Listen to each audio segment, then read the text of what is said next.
Deus vai libertar Satanás depois de 1000 anos? Apocalipse capítulo 20 versículo 7 ao 10, quando os 1000 anos acabarem, Satanás será solto da sua prisão, e sairá para enganar as nações nos 4 cantos da terra, Gog e Magog, a fim de reuni-las para a batalha. Em número são como a areia da praia. Eles marcharão pela largura da terra e cercarão o acampamento do povo de Deus, a cidade que ele ama. Mas desceu fogo do céu e os devorou. E o diabo, que os enganava, foi lançado no lago de fogo e enxofre, onde a besta e o falso profeta haviam sido lançados. Eles serão atormentados de dia e de noite para todo sempre. Ao lermos esses versículos, nos perguntamos: por que Deus libertará Satanás no final do reinado milenar de Jesus Cristo? Primeiro, devemos admitir que há algumas perguntas bíblicas que não podemos responder deste lado da glória, porque Deus escolheu reservar alguns mistérios para si mesmo. Deuteronômio capítulo 29 versículo 29, Romanos capítulo 11 versículos 33 ao 36. No entanto, como crentes, mesmo que não possamos sempre entender algo sobre a palavra de Deus, sua vontade ou seus caminhos, podemos ter certeza de que ele permanece sempre fiel, verdadeiro e confiável, e à luz disso, nosso trabalho continua sendo obedecer ao que entendemos tão rápida, completa e bem quanto pudermos. Mesmo que não consigamos responder por que Deus liberta Satanás, podemos sugerir algumas possíveis razões e motivações, com base em uma compreensão da totalidade da palavra de Deus.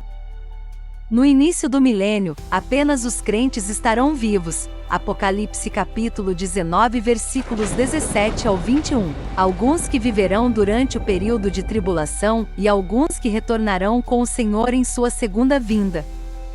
Será um tempo de paz sem paralelo na história. Isaías capítulo 2 versículo 4. Miqueias capítulo 4 versículo 3. Jesus estará governando no trono de Davi, impondo uma teocracia benevolente a toda a sua criação. Jesus garantirá que todos tenham todas as necessidades satisfeitas, sem tolerar o pecado tão prevalente na sociedade de hoje. Salmo capítulo 2 versículos 7 ao 12, Apocalipse capítulo 2 versículos 26 ao 29, capítulo 12 versículo 5, capítulo 19 versículos 11 ao 16. Só podemos imaginar um tempo de céu na terra. Os crentes que viverem a tribulação serão mortais. Eles viverão e repovoarão a terra durante o reino milenar. Sem a devastação do pecado cobrando seu preço, podemos imaginar que o aumento populacional durante o milênio será enorme, quase incompreensível. Todos aqueles que nascerem durante o milênio desfrutarão dos benefícios e bênçãos do reinado de Cristo na terra, mas ainda nascerão com uma natureza pecaminosa, e ainda terão que se arrepender livremente e crer no Evangelho, escolhendo pessoalmente a Cristo como Salvador e Senhor. No entanto, no final do reinado milenar, Satanás é solto e é capaz de enganar uma vasta multidão, para acompanhá-lo numa rebelião final contra o Senhor da Glória e seus santos.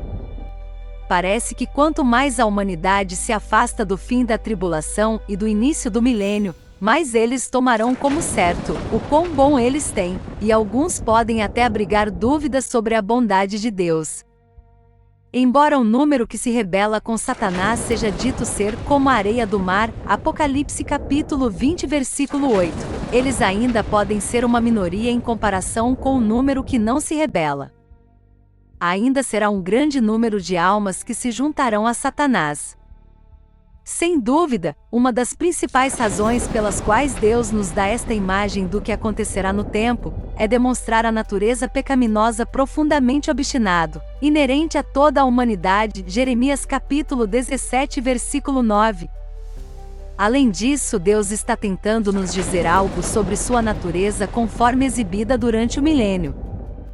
Sua graça e bondade estarão em exibição continuamente, mas no final dos 1000 anos, ele terá tolerância zero para a rebelião. Quando isso acontecer, ele não mostrará misericórdia e não oferecerá segundas chances. Naquele momento, ele será rápido para julgar, e a rebelião final de Satanás e do homem pecador terminará em um clarão de fogo. Depois disso, o julgamento final dos mortos acontece, o julgamento do grande trono branco, Apocalipse capítulo 20 versículos 11 ao 15. A eternidade pode então começar com todos os aspectos do pecado desaparecidos para sempre. Finalmente, Deus está tentando reforçar algumas lições muito importantes sobre Satanás, especialmente para os crentes. Primeiro, que ele foi e sempre será o inimigo da humanidade. Como Deus fixou seu amor em nós, Satanás tem por nós um ódio especial. Desde a queda de Satanás, Isaías capítulo 14, Ezequiel capítulo 28, ele tem sido o adversário dos crentes, e ele é apropriadamente descrito como o maior enganador da humanidade. João capítulo 8 versículo 44, 1 João capítulo 2 versículo 22. Tudo que ele pode dar ou prometer ao homem é morte e destruição. João capítulo 10 versículo 10. Satanás também é mostrado aqui como um inimigo verdadeiramente derrotado, e sua condenação final é certa, junto com a condenação de todos que o seguem. Deus está tentando nos lembrar que Satanás é um ser criado que é impotente diante dele. Tudo isso deve encorajar os crentes hoje a levar Deus a sério em sua palavra a respeito de nossa posição em Cristo com respeito ao diabo. Mateus capítulo 4 versículos 1 ao 11, Lucas 4 versículos 1 ao 13, 1 Coríntios capítulo 10 versículo 13, 2 Coríntios capítulo 4 versículos 1 ao 7, Tiago capítulo 4 versículos 6 ao 8. 1 João capítulo 2 versículos 15 ao 29, 1 João 4 versículos 1 ao 3, especialmente quando nos lembramos desta grande verdade. Maior é aquele que está em vocês do que aquele que está no mundo. 1 João capítulo 4 versículo 4. Vamos orar. Senhor Jesus, Tu és a autoridade máxima, e não há poder espiritual acima de Ti. Portanto, eu me escondo em Ti, pois Tu és meu abrigo seguro. Estou confiante de que, ao me submeter a Ti, nenhum mal jamais será capaz de me conquistar. Portanto, em Teu nome, confio em Ti para enviar Teus mensageiros e me proteger aonde quer que eu vá. Senhor Deus, Pai Celestial, Tu sabes que estamos no meio de tantos e grandes perigos, que devido à fragilidade de nossa natureza, nem sempre podemos ficar de pé. Concede-nos força e proteção para nos sustentar em todos os perigos e nos ajudar a superar todas as tentações, por meio de Teu Filho, Jesus Cristo, nosso Senhor e Salvador. Amém.